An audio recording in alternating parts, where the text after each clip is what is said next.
अस्वीकरण। ये YouTube channel केवल सूचनात्मक और शैक्षिक उद्देश्यों के लिए समाचार, शैक्षिक सामग्री और टिप्पणी प्रदान करता है।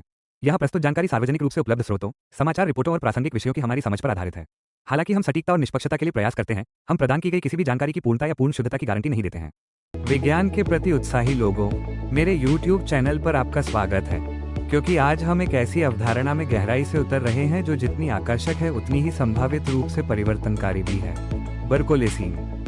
जी हाँ, आपने सही सुना, बर्कोलेसीन। अब इससे पहले कि आप किसी विचित्र भविष्यवादी पारिस्थितिकी तंत्र की कल्पना करना शुरू करें, आइए जानें कि यह शब्द वास्तव में क्या दर्शाता है और यह वैज्ञानिक समुदाय में इतनी जिज्ञासा क्यों जगा रहा है। बर्कोलेसीन, सिंथेटिक तत्वों का एक परमाणु योग। बर्कोलेसीन शब्द व्यापक एंथ्रोपोसीन के भीतर एक प्रस्तावित योग है, जो विशेष रूप से हमारे ग्रह पर मानव निर्मित ट्रांसयूरेनिक तत्वों, विशेष रूप से बर्केलियम के गहन प्रभाव पर ध्यान केंद्रित करता है। इसे भूवैज्ञानिक समय के द्वारपाल स्ट्रेटिग्राफी पर अंतर्राष्ट्रीय आयोग द्वारा आधिकारिक तौर पर मान्यता नहीं दी गई है, लेकिन यह एक विचारोत्तेजक अवधारणा है जो हमें परमाणु प्रौद्योगिकी की स्थायी विरासत का सामना करने के लिए मजबूर करती है।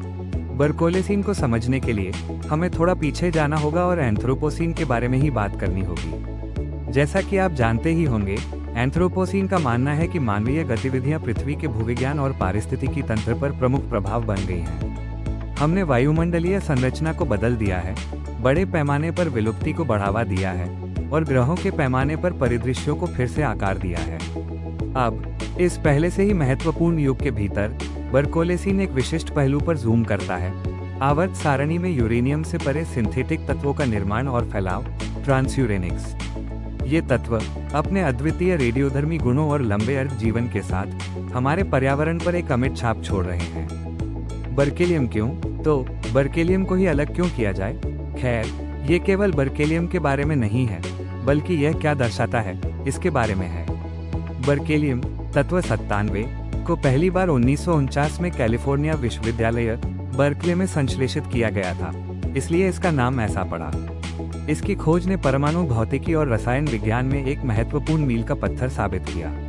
हालांकि इससे भी महत्वपूर्ण बात यह है कि बर्केलियम उन तत्वों को बनाने की व्यापक घटना के लिए एक प्रतीकात्मक मार्कर के रूप में कार्य करता है जो पृथ्वी पर स्वाभाविक रूप से नहीं होते हैं। ये ट्रांसयूरेनिक तत्व मुख्य रूप से परमाणु रिएक्टरों और कंठवरक में उत्पादित होते हैं और पर्यावरण में उनकी उपस्थिति मानव तकनीकी प्रगति का प्रत्यक्ष परिणाम है। ट्रांसयूरेनिक्स का वैज्ञानिक महत्व बर्केलियम, प्लूटोनियम, अमेरिकियम, क्यूरियम और अन्य सहित इन तत्वों के कई वैज्ञानिक महत्व हैं। परमाणु भौतिकी और रसायन विज्ञान, वे परमाणु संरचना, रेडियोधर्मी क्षय और आवर्त सारणी की सीमाओं में मूल्यवान अंतर्दृष्टि प्रदान करते हैं। उनके गुणों का अध्ययन करने से हमें मौलिक बलों और अंतःक्रियाओं की अपनी समझ को परिष्कृत करने में मदद मिलती है। परमाणु प्रौद्योगिकी, वे परमाणु ऊर्जा उत्पादन, परमाणु हथियार और विभिन्न औद्योगिक और चिकित्सा अनुप्रयोगों में महत्वपूर्ण भूमिका निभाते हैं। उदाहरण के लिए, प्लूटोनियम का उपयोग परमाणु रिएक्टरों और हथियारों में किया जाता है, जबकि अमेरिकियम धूम्रपान डिटेक्टरों में पाया जाता है।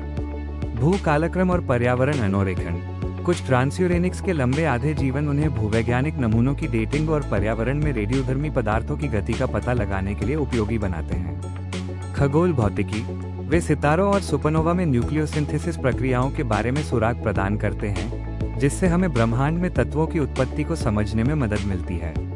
पर्यावरणीय प्रभाव, एक रेडियोधर्मी विरासत। हालांकि इन तत्वों के निर्माण और फैलाव से पर्यावरण पर भी महत्वपूर्ण प्रभाव पड़ता है।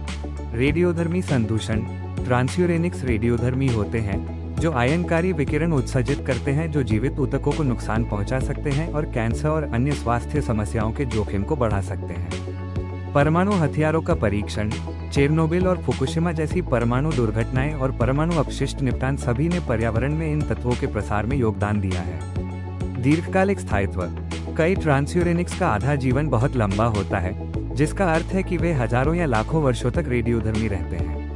ये परमाणु कचरे के प्रबंधन और रेडियोधर्मी संदूषण को कम करने के लिए एक दीर्घकालिक चुनौती पेश करता है। जैव संचय, कुछ ट्रांसयूरेनिक्स जीवित जीवों द्वारा अवशोषित और केंद्रित किए जा सकते हैं। बर्कोलेसीन एक स्ट्रेटिग्राफिक मार्कर के रूप में स्ट्रेटिग्राफिक दृष्टिकोण से बर्कोलेसीन को भूवैज्ञानिक परतों में इन सिंथेटिक तत्वों की उपस्थिति से परिभाषित किया जा सकता है।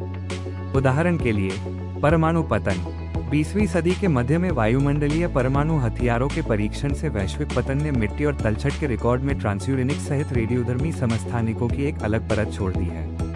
ये परत बर्कोलेसीन की शुरुआत के लिए एक स्पष्ट मार्कर के रूप में काम कर सकती है। परमाणु अपशिष्ट निपटान स्थल।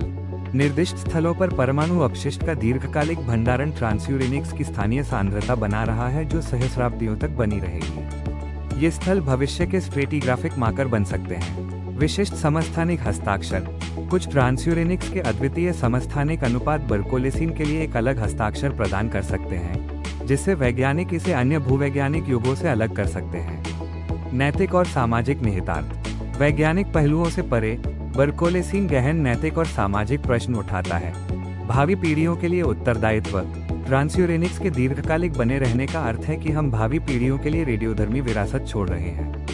हम परमाणु प्रौद्योगिकी के लाभों को दीर्घकालिक संदूषण के जोखिमों के साथ कैसे संतुलित करते हैं। परमाणु अपशिष्ट प्रबंधन। परमाणु कचरे का सुरक्षित निपटान एक बड़ी चुनौती है। हम ये कैसे सुनिश्चित करें कि इन सामग्रियों को नियंत्रित किया जाए और पर्यावरण में प्रवेश करने से रोका जाए। परमाणु प्रसार।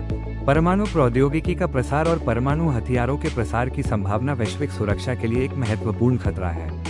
पर्यावरणीय न्याय। रेडियोधर्मी संदूषण के प्रभाव समान रूप से वितरित नहीं है। परमाणु सुविधाओं के पास या परमाणु परीक्षण स्थलों से नीचे की ओर रहने वाले समुदाय अक्सर असंगत बोझ उठाते हैं। बर्कोलेसीन चिंतन का आह्वान। बर्कोलेसीन की अवधारणा केवल एक नए भूवैज्ञानिक युग को लेबल करने के बारे में नहीं है। ये हमें अपने कार्यों के परिणामों का सामना करने और ग्रह तथा भावी पीढ़ियों के प्रति अपनी जिम्मेदारी पर विचार करने के लिए मजबूर करता है। आगे की ओर देखना। बर्कोलेसीन का भविष्य। बर्कोलेसीन का भविष्य क्या है, निश्चित रूप से कहना मुश्किल है, लेकिन कई कारक इसकी दिशा तय करेंगे। परमाणु ऊर्जा नीतियाँ। परमाणु ऊर्जा का भविष्य ट्रांसयूरेनिक तत्वों के उत्पादन और प्रसार को महत्वपूर्ण रूप से प्रभावित करेगा। परमाणु अपशिष्ट प्रबंधन प्रौद्योगिकियाँ। परमाणु अपशिष्ट प्रबंधन में प्रगति, जैसे कि रूपांतरण और भूवैज्ञानिक निपटान, रेडियोधर्मी संदूषण के दीर्घकालिक जोखिमों को कम करने में मदद कर सकते हैं। अंतर्राष्ट्रीय सहयोग। परमाणु प्रसार और रेडियोधर्मी संदूषण की चुनौतियों का समाधान करने के लिए अंतर्राष्ट्रीय सहयोग और समझौते की आवश्यकता है। वैज्ञानिक अनुसंधान। ट्रांसयूरेनिक तत्वों के गुणों और व्यवहार पर निरंतर शोध उनके पर्यावरणीय प्रभावों को समझने और प्रभावी शमन रणनीतियों को विकसित करने के लिए आवश्यक होगा। निष्कर्ष में, बर्कोलेसीन, जबकि अभी भी एक प्रस्तावित अवधारणा है, हमारे ग्रह पर मानव निर्मित ट्रांसयूरेनिक तत्वों के गहन और स्थायी प्रभाव को समझने के लिए एक मूल्यवान रूपरेखा प्रदान करता है। ये परमाणु प्रौद्योगिकी के जिम्मेदार प्रबंधन और रेडियोधर्मी संदूषण के जोखिमों को कम करने की प्रतिबद्धता की आवश्यकता पर प्रकाश डालता है। ये हमें याद दिलाता है कि हमारी पीढ़ी के कार्यों के परिणाम भविष्य में बहुत दूर तक फैलेंगे, जो हमारे ग्रह की भूवैज्ञानिक और पर्यावरणीय विरासत को आकार देंगे।